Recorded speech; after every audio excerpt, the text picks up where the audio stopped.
আপনারা জানেন এনএআইআর সিস্টেম চালুর ফলে নিবন্ধিত মোবাইল ফোন বিক্রি বা অন্যের কাছে হস্তান্তরের আগে সেটিকে রেজিস্ট্রেশন করা বাধ্যতামূলক করা হয়েছে। তাই মোবাইল ফোন বিক্রি বা কেনার সময় অবশ্যই রেজিস্ট্রেশন করতে হবে। চলুন দেখে নিই কীভাবে মোবাইল ফোন রেজিস্ট্রেশন করতে হয়। প্রথমে ডায়াল লিস্টে যাব। ডায়াল লিস্টে যেয়ে *16161# দিয়ে ডায়াল করব। কিছুক্ষণ ওয়েট করতে হবে।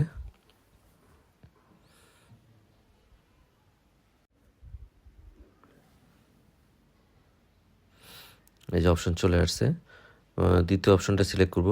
দেখুন লেখা আছে রেজিস্টার, দিয়ে সেন্ড বাটন ক্লিক করব। করার পরে এখানে আপনার এনআইডি নাম্বার চাবে, লাস্ট 4 ডিজিট। আমি এনআইডি নাম্বার লাস্ট 4 ডিজিট দিয়ে সেন্ড করলাম। দেন এখানে লেখা আসবে এক্সিস্টিং ফোনের সাথে যেটা রেজিস্টার করা সেটা অবশ্যই সেটা হাইড থাকবে। আপনার কাজ করতে হবে, যে ফোনটা কিনতেছে বা আমি যদি ফোন কিনে থাকি তাহলে ওই নাম্বারটা দিয়ে সেন্ড করতে হবে। সেন্ড করার পরে কিছুক্ষণ ওয়েট করতে বলবে।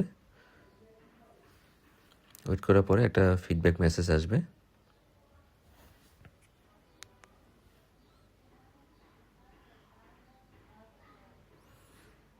এই যে মেসেজটা চলে আসছে। দেখেন লেখা আছে কি, নিবন্ধিত বাতিলের আবেদনটি গ্রহণ করা হয়েছে।